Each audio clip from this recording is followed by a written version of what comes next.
All right, thanks, guys. That's great. Well, everybody, I'm really, really looking forward to this next portion of the evening. We are lucky enough to have a phenomenal keynote speaker this evening that's got a resume longer than probably most of us in this room combined. And I could sit here and talk about all the accolades he's achieved, but I think the Attorney General and Tony Robbins can do a little bit better than I can. So if you would please turn your attention to the slide behind me, we're going to show you a little video as we introduce our keynote speaker. It's not a push, it's only to serve you. But we'll give it up for my buddy Paul here, who goes in and commitments these places. Give it up for Paul. You know, you use things to motivate yourself to do the right thing long enough for you to realize the right reason to be doing it. And the right reason is not things, it's making a difference.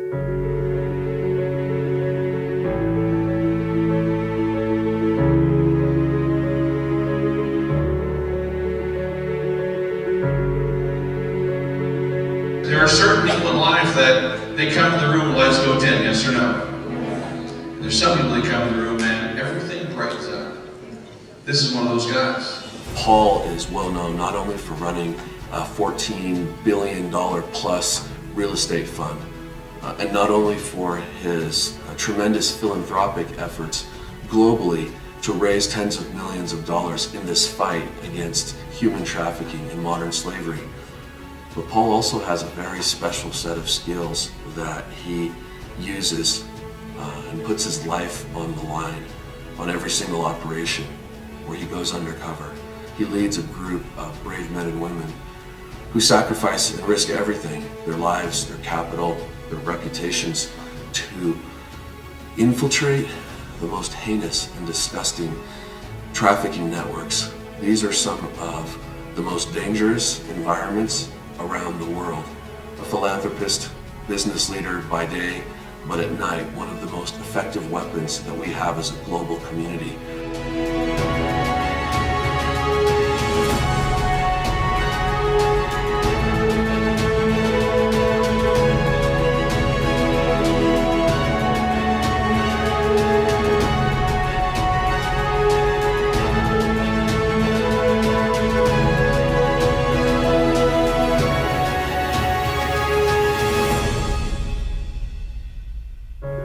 Whether your passion is in solving hunger or saving the trees or whatever it is, find something you're passionate about. For me, the truly innocent, there's nothing that every single person of any race, any religion can get behind, like saving children for something this world. So thank you, Tony.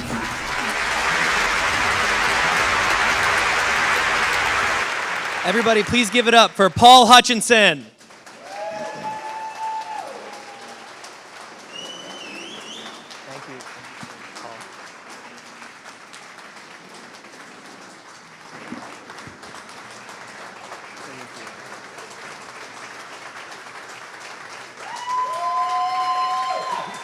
Thank you.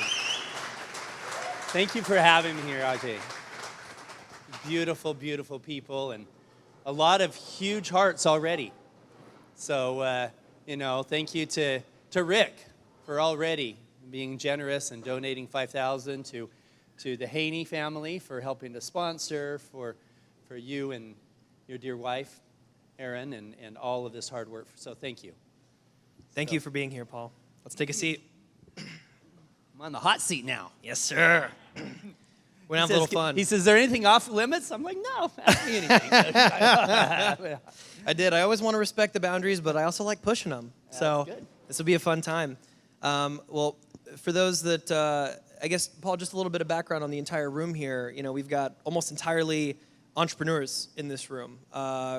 Very concentrated in real estate entrepreneurs, but a lot of entrepreneurs here. And so I think we're going to have a really fun time tonight talking about your entrepreneurial journey. But before we get into that, just as we were chatting over dinner, I think, I'm not sure whether this term is a positive or negative one, but I think we could describe you as a bit of a workaholic. Would you agree with that? I have. In fact, I want to just touch on this thing behind us, just so you know what's going on. If you can't see the QR code, feel free to walk so you can get to it if you feel called. And anybody who donates at least $1,000, I don't care if I'm in the middle of a beautiful story, whatever else, I want people to clap. Any $10,000 donors, I will donate 1 hour of my time in mentoring and helping you with your company or whatever else it is. In fact, we have a couple people here already who, within the last year, JC, raise your hand or stand up. So JC and his wife were huge donors last year and made a big contribution that made a difference. And then the Haneys as well, raise your hand, have been $10,000 donors. And so if you feel called as we're going through it, I'm throwing that out because I've done what you've done, what you're doing. I was an entrepreneur. I built a very successful real estate company and would be honored to either mentor you through that or whatever for anybody who really wants to step up, because that's what all I do now is just raise money for the foundation and make a difference. So that's incredible. Well, let's go back to what we'll call the beginning. Let's talk about your father, because I know when you were younger, he was up at 6 a.m. kind of guy, lights on at 6 a.m. kind of guy, right? You guys were going from the very beginning. Talk to us a little bit about your childhood and what it was like to be in a home where you weren't around to sit idly. Well, I had 4 younger sisters, and I learned to respect the divine feminine in that space and honor womanhood. My dad, if I ever treated one of my sisters out of alignment, then that was one of the worst things I could do. And he was an entrepreneur as well. I remember as a little kid, we were saving up money to go to Disneyland, and so we would get up at 6 in the morning and help clean the real estate building that was there. Just so we could save enough money to go to Disneyland that year. Wow. And did you get to go to Disneyland that year? Did. Okay, yay for Disneyland. It was worth it, emptying garbages at the freaking real estate building. But it built a work ethic, Yeah. is my point here, right? Because even today, all these years later, from what I hear, you're working pretty consistent 14-hour days. I did this last week. I was in Dallas. I was in Houston for a while. My videographer, Furman, back there, he just came on a week or so ago, and he said, after 4 days in, he's like, Paul, you're not normal, right? Yeah, so, but I love it. I tell people, if you have to have an alarm clock to get you out of bed in the morning, then you don't have a big enough dream.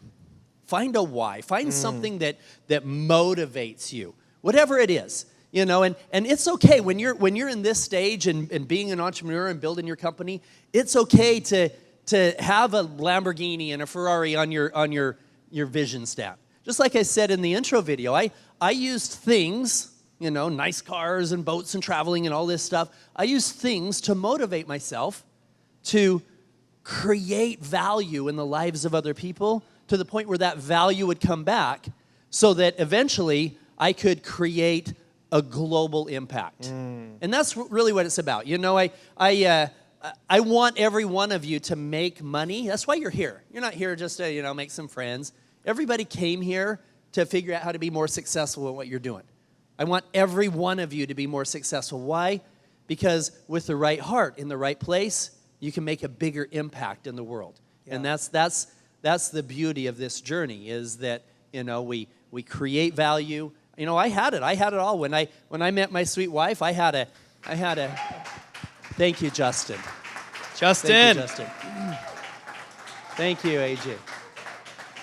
So when I met my sweet wife, I had a house with 10 bathrooms, like 7 fireplaces, a basketball court in my basement. Now eventually she convinced me to sell it and focus all of that money on helping the kids. But it's okay. It's okay to have that vision of where you want to go. That's incredible, and I do need to point out, AJ and Alan also just donated $1,000. Thank you, AJ. That's incredible. So let's fast forward now. You're 21 years old, and from what I hear, you actually wanted to be a doctor originally. I did. I wanted, when I was a little kid, I got picked on a lot, and I remember one day I came home from being picked on, and I told my mom, I want to be a brain surgeon when I grow up. And she said, well, why is that, honey? And I said, because I want to fix how people think, right? And eventually I changed that to wanting to be a heart surgeon. And I think that innately I realized that in order to help people change those behaviors. It wasn't about changing wasn't about changing here. It was about changing here. Yeah. And so I didn't want to just be a doctor. I wanted to be a surgeon, not a regular surgeon, a heart surgeon, not a regular heart surgeon. I wanted to be one who operated on children, helped kids. I wanted to be a pediatric cardiologist. So I was going to school, and I was 2 months away from taking the MCAT, and I got in a major car accident, and I severed the tendons in my hand. And they didn't know if I'd have the dexterity to be a surgeon. So I met with a mentor, and he said, Paul, he says, why do you want to be a doctor anyway? I said, I'll be honest, I want the money. Right? I'll go to school for 12 years so I can drive a Ferrari. Yeah. And he said, you have a unique gift with people, so much so that I'm willing to train you and work with you as a mentor. And the value of finding a mentor as your, people say that experience is the best teacher. That's not true. Somebody else's experience is a better teacher because it saves you years of time, right? And so finding a mentor who is where you want to be was one of my keys to success in my early 20s. Yeah, that's incredible. That's incredible. And in your early 20s, you went on to start your first company, is how I understood it, where you learned sales pretty quickly. And a lot of us in this room understand how important both sales and marketing are. I know a big entrepreneur on YouTube these days, Alex Hormozy, is always talking about how every successful entrepreneur had some 2 to 5 year cutscene, like in Rocky, where they basically learned sales and did the thing, and it was really boring, and they did it for a number of years. Tell us about your journey that led you ultimately to exiting your first company. Yeah, my mentor told me, he said, it doesn't matter what company or business you're in. He said, you're always going to be selling something. You're either selling your product to customers, or you're selling your idea or your investment project to investors, or you're selling your leadership style to your employees, whatever it is. He said, you have to... Thank you, Peter. Yeah, Peter. Raise your hand. When we clap, I want you to raise your... Who's Peter? Peter Toth, where are you? Thank you. Thank you, Peter. So he said, every business owner, you need to learn how to sell and need to learn how to handle rejection. So I did. I got a high rejection job selling children's videos, cold calling, and worked my way up there. And then I ended up starting a marketing company in my early 20s. We help people overcome anxiety, depression, PTSD, and addictions. And by the time I was 27 years old, we had 50,000 people a month calling in off of an infomercial. Wow. And to get help, I came to an understanding that there are so many people dealing with anxiety and depression and addictions. And so thank you, Kyle. 100,001. Who's Kyle? Raise your hand. Thank you, Kyle. Super grateful. So, I realized that was a big need globally. And so I built that company. I ended up selling it at 29 years old. Wow. For $20 million. And how much of that company did you own? 100%. Okay. But but that was in restricted stock in a pink sheet company, which I was retarded. I didn't know that was a bad thing. But I was rich on paper. That's what I wanted, right? So then I had enough cash to start doing something with it, and ended up in investing. And guess how much money I earned on my first real estate deal? I lost $500,000. $500,000. $500,000. Oh my God. On my first deal, right? My next one, I lost another $120,000. And you stayed in it. I realized if I didn't hire guys smarter than me, I was going to lose all my money in real estate. So I put together a team, and Bridge is John Pennington and I started a company doing hard money lending in the beginning. We were doing loans on land and other things, and called it Bridge Loan Capital. And that's where the Bridge name came from, which ended up morphing, we can talk about that, into Bridge Investment Group. I retired just under $20 billion in assets under management, and now it's $50 billion plus. I didn't do that. It went public, and but that was the company that John and I started. Wow. I have to ask because I'm curious. I follow Bridger Pennington on some socials, and I think that's John's son, right? Yeah. So is he named Bridger because of Bridge, or are those things unrelated? No, it's unrelated. Yeah, Bridger was already born. I think John liked the name Bridger when we were coming up with ideas. We're like, okay, what are we doing? We're doing bridge loans. And so, Yeah, it's funny. So John's son is named Bridger, and my grandson's named Bridger. Oh, wow. So now my grandson, I think there was some crossover because he Okay. heard the word bridge his whole Yep. life. You know? Yep.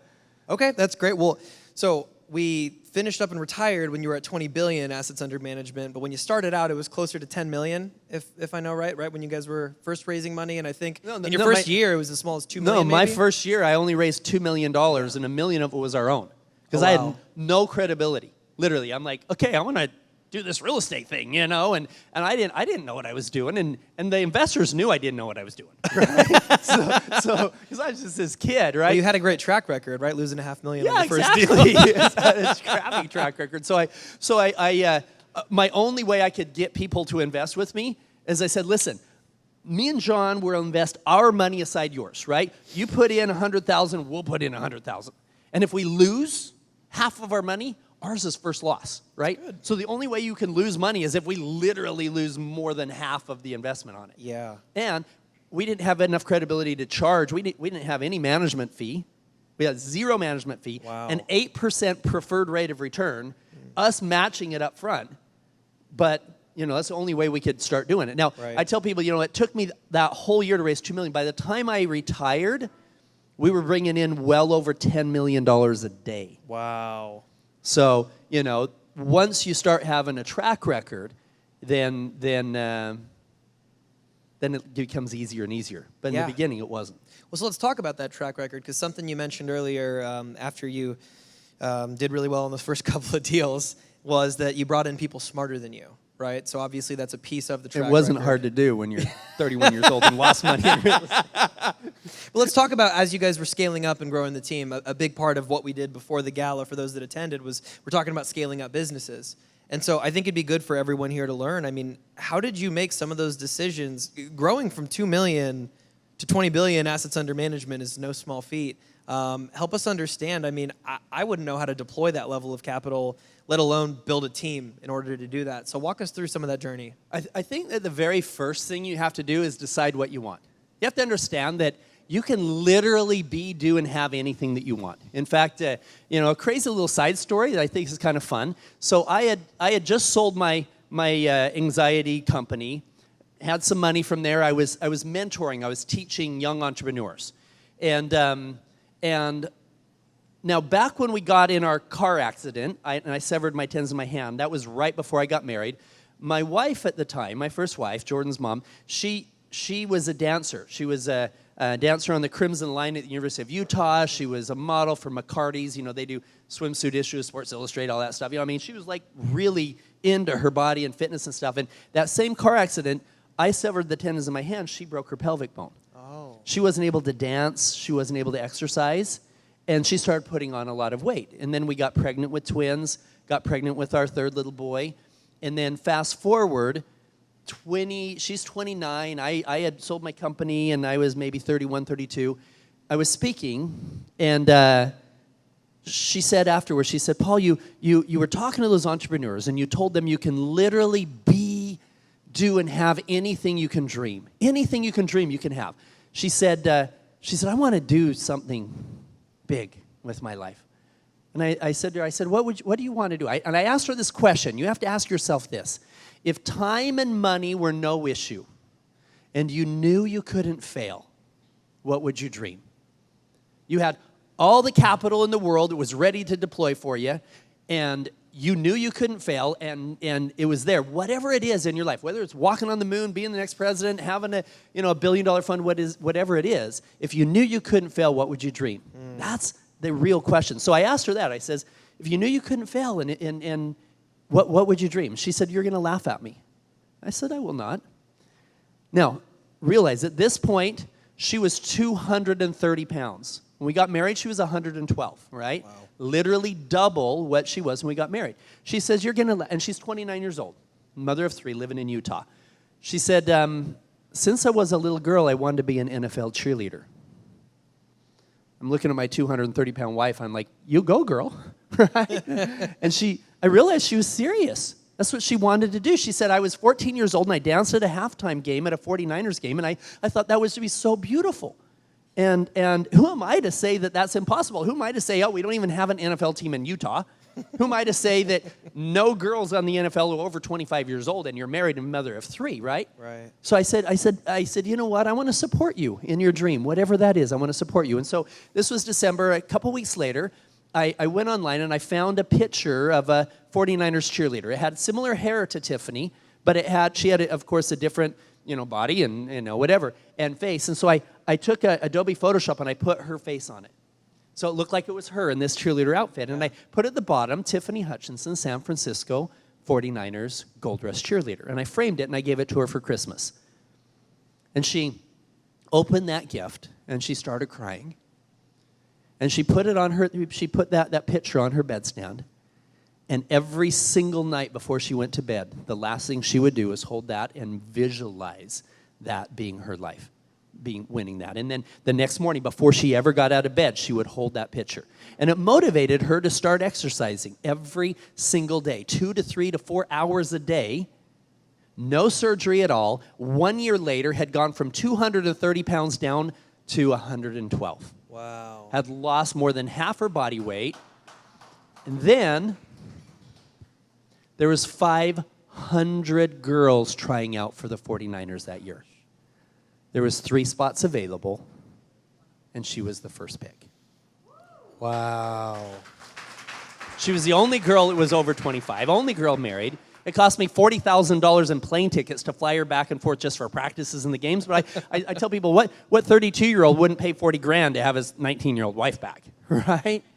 And so the reason I tell you that story is that it goes back to your question. When we were first building the fund, I remember John and I were in this little office so small that we would bump elbows turning around, and we were trying to raise $25,000 by Friday. We were just $25,000 short, or we weren't going to get this deal, right? $25,000, I'm calling, and I hang up the phone, and I turned around, and I said, John, I put my little pinky by my mouth. I said, John, we're going to be $1 billion fund someday. And John's like, Paul, we need $25,000 by Friday, right? And so, but you've got to decide where you want to be so that you can structure it right. I won't have Anonymous stand up. Thank you. And so figuring out where you want to be. And then and at the end of that day, John said, Paul, you know that neither one of us have the background, the credibility, the know-how to run a multi-billion-dollar fund. We just don't. I was a University of Utah dropout, right? And he had never. And so he said, but if we structure it right, we had this conversation. If we structure it right, if we build it with integrity, we will attract the right people as our team, and we'll attract the right investors. And indeed, that's exactly what happened, is by laying that foundation. Wow. So you laid the foundation, and it just basically followed as you guys continued to work.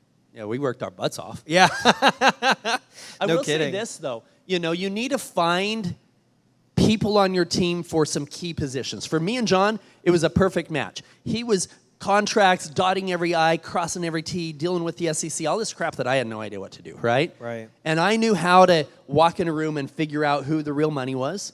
I knew how to build the relationships with the high net worth people. I knew how to get in the doors with the guys who could really write the checks. In fact, a lot of times John would, he would call like at 10 o'clock at night. He's still at the office just doing, putting all the paperwork together for this deal that we're putting together. And he would call me with a question. I was literally on the front row at the NBA game while he was still working. Now, John knew I wasn't there because I wanted to see the game. I was there because I was connecting with people. I brought in over $30 million from people that I connected with there at the NBA games. Wow. Right? And so... How good was the Jazz at this point in time? I don't even remember. I don't remember. I wasn't there for the game, but...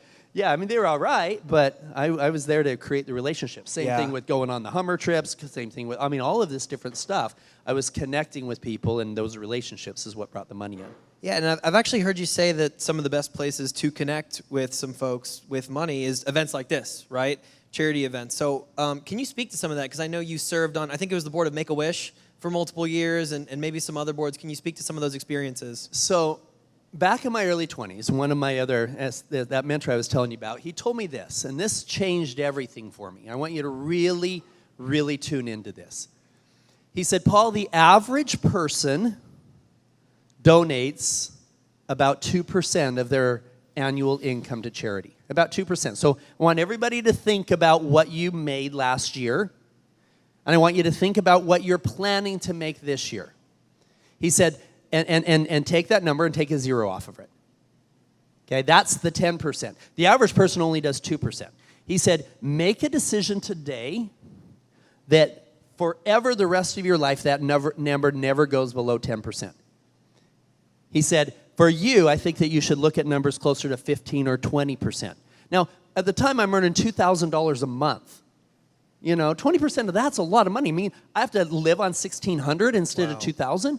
And he said, in addition to the money, I think that you need to donate 10 to 20% of your time to making a positive impact in the lives of other people.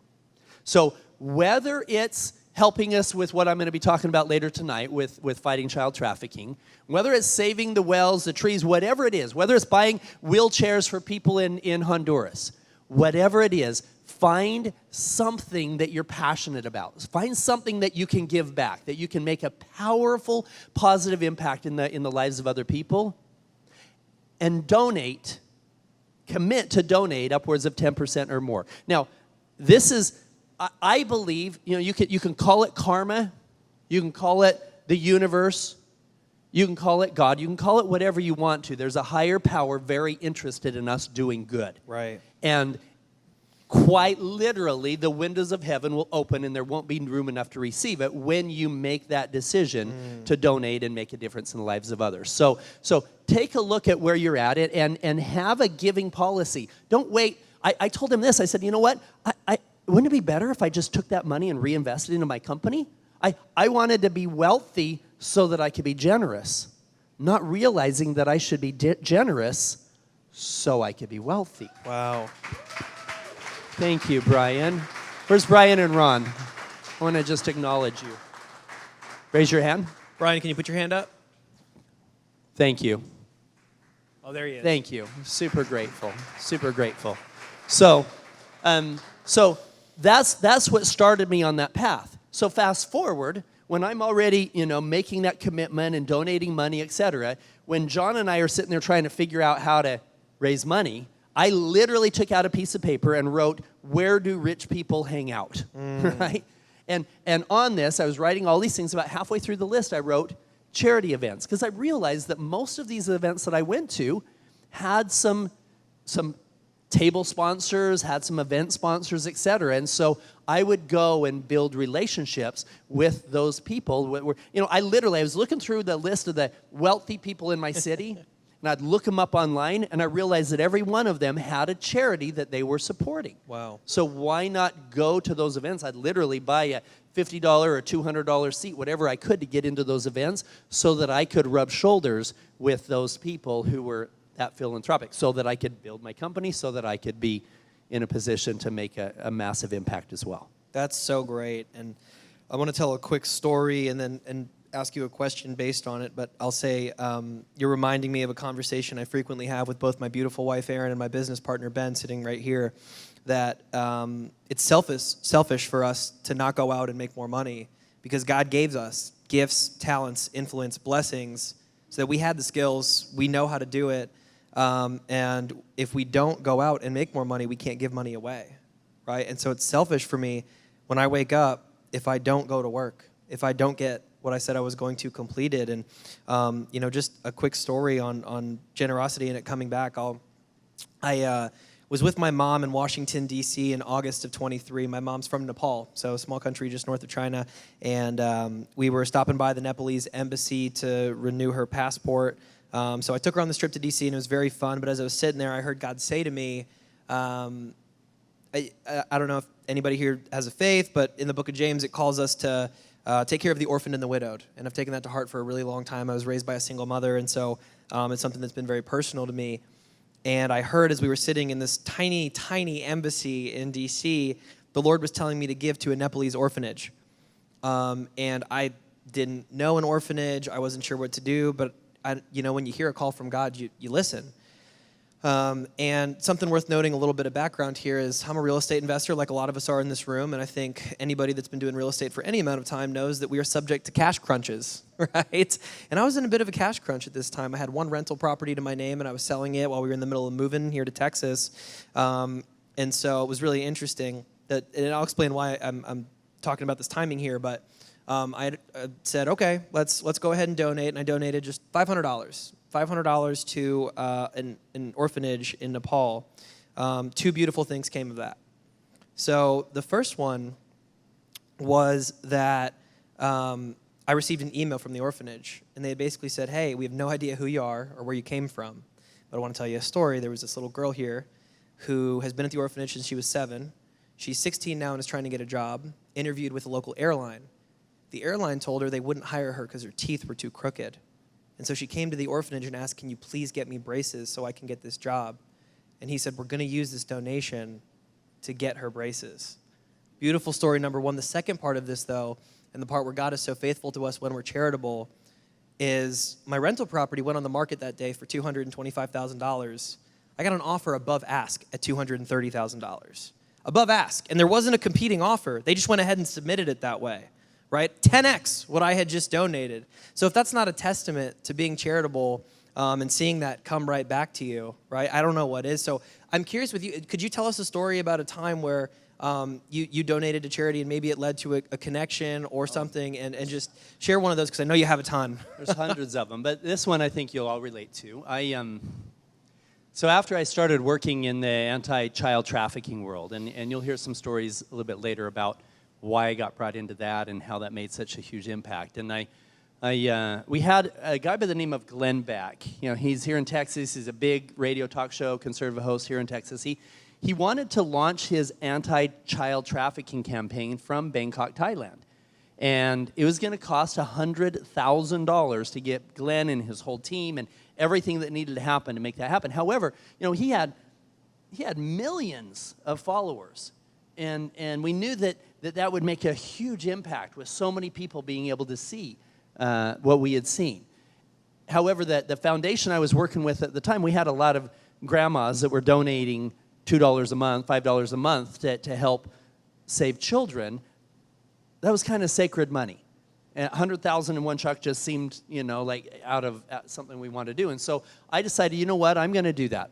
I'm going to donate that money and make that happen. So myself, my business partner Don, together paid that, and we flew to Thailand with Glenn and filmed a bunch of stuff. I did some undercover work there, some just horrible situations, but beautiful light at the end of the tunnel with some of those kids.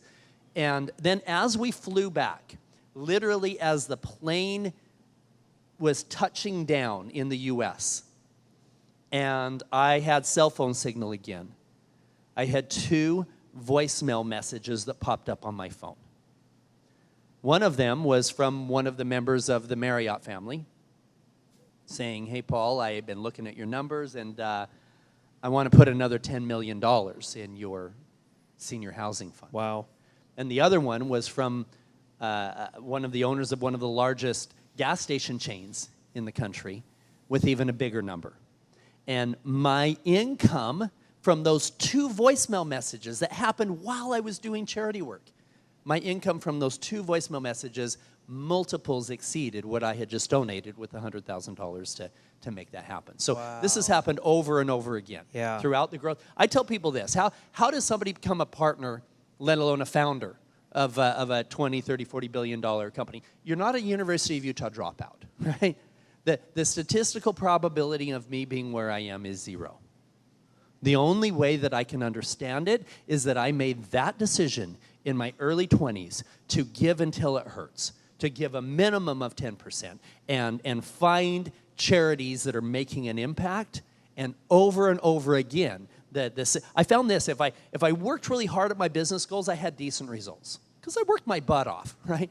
But if I worked really hard and tried to have a powerful, positive impact in the lives of others, I had huge results in my business. And very seldom did those results come directly from my efforts. Again, you can call it God, you can call it the universe, you can call it whatever you want to. I call it God. And and I think what happens, those massive successes happen, like those guys investing 10 million, telling me, they happen completely outside of any work that I was doing. I think that's because God knows that Paul Hutchinson has a propensity to have an ego, so he wants me to know that I had nothing to do with the growth of a $20 billion company, So anyway, I don't want to get religious at all. I'm not at all. I want you to know that there is so much power in co-creating with the universe on these things. Absolutely. So let's start transitioning then. Just into your transition, you exited your position with Bridge Capital, right? While you had 20 billion assets under management. Thank you, JC. Thank you, JC. Super grateful. JC donated last week twice. So super grateful, brother. And in that time, the company's on its way up, because I think last I checked, it's 40 billion plus assets under management. Almost 50 billion now. Wow. Yeah. So it was on its way up even as you were leaving. I'm sure that was a big decision for you, right? So walk us through, how did you get into fighting human trafficking? I received a phone call from our Attorney General about 11 years ago. And he said, Paul, I know that, at the time I'd been on the Make-A-Wish Board of Directors for 7 years in our area. I was the incoming chairman in our area. And I had helped with a lot of child-related charities. For me, my charity work, I didn't know if just giving money to a guy on the side of the street was going to end up in drug money. I didn't know. But a child in a position completely outside of any decisions that he or she made, that I knew I wanted to help there. And so, I was helping at the Primary Children's Hospital and a bunch of others, and the Attorney General called me and he said, Paul, I need to talk to you about something that's kind of dark. He said, it's the fastest growing criminal enterprise in the world, and good people don't even know that it's happening. He's talking about human trafficking. He said there's literally more today than in slavery than all 300 years of the transatlantic slave trade put together. He said, and even worse than that, a large percentage of them are children. And I couldn't understand. I couldn't understand who would sell a child for what. And when he told me what they were being sold for, it almost crushed me. Yeah. And so there was a Homeland Security agent who was in Cartagena, Colombia. He needed about $50,000 to rescue, it was like 20 children down there. The U.S. government wouldn't give him the money because he couldn't prove that there was any Americans involved, was the story that I was told. And so we helped to fund that. And a few weeks later, that agent called me. And he said, Paul, I'm in Cartagena. There's not just 20 children here, there's more than 50. And there's more than 100 that are tied to these trafficking rings in different parts of the country. He said, we believe we can rescue all 100 plus children at the same time. He said, we have this plan that involves, these guys wanted to build out a sex resort, a Jeffrey Epstein Island type of a thing, that they could bring in wealthy Americans to do these horrible things. Thank you. Insights. Thank you. Who is that? Kyle again. Thank you. Thank you. So he said, I said, well, how much do you need for this rescue mission? Thinking I could just write a check, that the $50,000 that me and some of the guys put together wasn't enough. So I said, how much do you need? He said, I need you. Can you be in Colombia in 2 days? Thank you. Very sure. He said, can you be in Colombia in 2 days? He said, the head trafficker that wants to build this resort has connections with all the other traffickers in the area. And somehow we need to get him to call them and get them to bring all their children to the same place at the same time. He said, but we believe he'll make those calls if he thinks that the only way that you're going to fund his land deal, okay, his project, his real estate project, the only way that you're going to fund it is if he can prove to you that he can be successful with it by having a party for you and your friends in which he's going to bring all of his existing inventory. Now, Don't think that because you're in real estate, you can go do that. I had a special set of skills from a previous life that made me somewhat safe in a dangerous place, and we can talk about that later. But more importantly, he needed somebody who could effectively negotiate this multi-million-dollar real estate deal with the cartel. And so 2 days later, I'm face to face with the most evil people I've ever met. Literally, I'm sitting at a table, traffickers sitting across from me. I thought traffickers would have, like, tattoos on their necks and, earrings in their noses and chains coming down. The first trafficker I met was a businessman. Clean-shaven, well-spoken. Had this project he wanted to build. The second one was a beautiful woman that had a modeling agency that she was luring these children in. And I'm sitting there on this chair, and halfway through the meeting, one of the traffickers leans forward, and he said, "Pablo, I have a gift for you." I said, "Really? What's your gift?" And he hands me his phone, and there's a picture of an 11-year-old girl on his phone. He said, "This is Princess. She's still a virgin. She's my gift for you for this party." And started talking about things I don't even want to restate. And he said, "We just took delivery of some," I realized if we could get them out before they were ever hurt, raped the first time, that would be a miracle. And something he said made me realize he had more. I said, "Fuego," I said, you have more virgins? He goes, "Oh yeah." He called them 0-kilometer miles.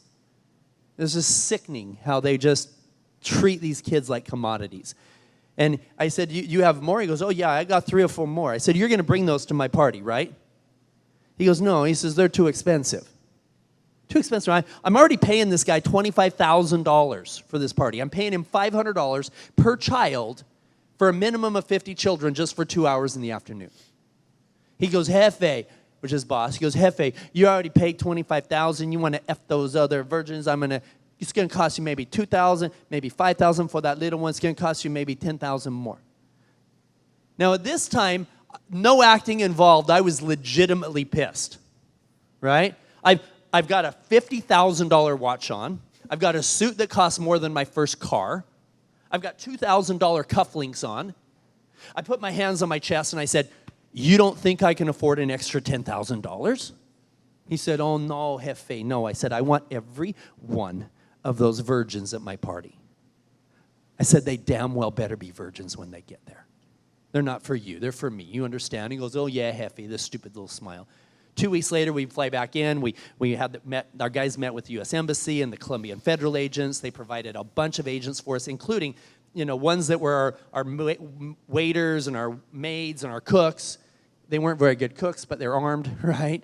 And 25 of them are there to storm the party. And these guys showed up there in Cartagena with 54 children. So how many people here have seen the movie Sound of Freedom? Okay, so about half of you here. So we took 8 different rescue missions and put them all in together into one storyline. And about 20 different operators. So a lot of those things, like the jungle, that little girl, she was actually there in Colombia. We rescued her on the island. The jungle was an entirely different country. We were looking for a little boy, not a little girl. It was an entirely different team that went in dressed as doctors. And so there's a lot of those other stories there. But in the movie, my character, in that first mission, Jim Caviezel goes to this guy Pablo and says, I need your help to fund this. And Pablo just says, "No, I don't want to get involved." And it wasn't until he gave a picture of that 11-year-old girl to Pablo that my character decided, "Yeah, I'm willing to go." In real life, I was already there. I was face to face with these traffickers selling children. This really happens, guys. This really happens. We can sit back and say, "Oh no, this is a fictitious movie." I was there. I've got pictures. I've been in the depths of darkness so many times. And so we're there. These brought all these children halfway through. And I'm telling you this because this is what changed my life forever. This is where, boom, I'm done with everything else outside. I'm sitting there, and one of the traffickers, the one that showed me the picture, he goes, "Pablo, I have to show you the gifts that I brought you." And he goes in the house where the children are, and we could hear a couple of the kids that started to cry. They were so scared of coming out to meet me, the other guys who were going to defile them. About 10 minutes later, he came out and he had 4 children, virgins. 3 little girls, 1 little boy. This little boy, they gave him cocaine because he was so scared. What kind of monster thinks that that's attractive? I'm sitting on a chair, guys. I'm this tall. I'm sitting on a chair, and this little girl that they brought out, standing up, was no taller than I was sitting down. She's standing there right in front of me, this tall. And I'm looking at her eye level. And all I could see was fear. There was tear stains on her makeup face. And I made a commitment at that moment to myself, to God, to that child, that I would dedicate my life to eradicating that evil from the face of the earth. Absolutely. And I took her little hands. I asked her name. I said, "Como te llamas? What's your name?" She didn't answer. I'm sure that's because her real name wasn't Princess. And I said, "Está bien." It's okay. Those 2 words, I knew it was going to be okay. But she didn't know it yet. The most beautiful moment for me was after the agents came and they arrested all of us. They threw us down on the ground and throwing handcuffs on us. I'm laying there on the sand with hot sand with ants crawling over me. And the Child Protective Services people came in with the kids, and they started laughing and singing. And pretty soon that hot sand and those ants didn't matter at all, because that sound of freedom was the most beautiful sound that I ever heard. And I started crying, and I turned to the agent who was with me. I said, "I've spent my whole life making money, making rich people richer. I'm ready to make a difference. What do you need?" He said, "Paul," he said, "there's a huge demand coming from wealthy, arrogant Americans." He says, "Sorry to tell you this, but having a basketball court in your basement's kind of, you know." He said, I can't teach my Navy SEALs how to wear a $50,000 watch, negotiate a deal. He says, and I've never found an ultra successful business owner who's had the training that you've had. He said, if you're willing to be the bait, I'll change your whole life. Wow. And so since that time, I've led or played a key part in over 70 undercover rescue missions in 15 countries. And through our foundation, the Child Liberation Foundation, and others that I have helped to start and fund, well over 5,000, probably over 7,000 now, victims between all the ones we've started are now home with their family. Thank you.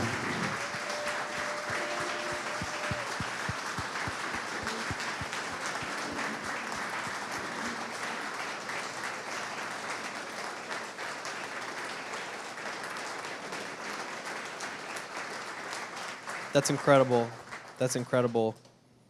And I think, gosh, there's so much there that we could unpack. I want to just transition a little bit in this time, because I know you're a wealth of knowledge, but you also can bring to light what's going on in a lot of these areas. If I remember right, you've got a video you wanted to show everybody as we transition into the next part of this evening, right? Yeah. Let's do a video. My sweet wife, stand up, sweetheart. This is Ada Vanessa. Woo! She's the executive director of the Child Liberation Foundation, and works tirelessly in spreading awareness and creating programs to keep the kids safe, changing laws and policies throughout the world. We literally live on an airplane. We've been in 52 countries in the last 5 years, and especially now that the movie is out, we've had opportunities to really make a global impact in this. And so she literally just had her people finish this film today. As you guys are the first person that see, this is one of the different campaigns that they're doing to create awareness with the Child Liberation Foundation. So we'll show this one real quick.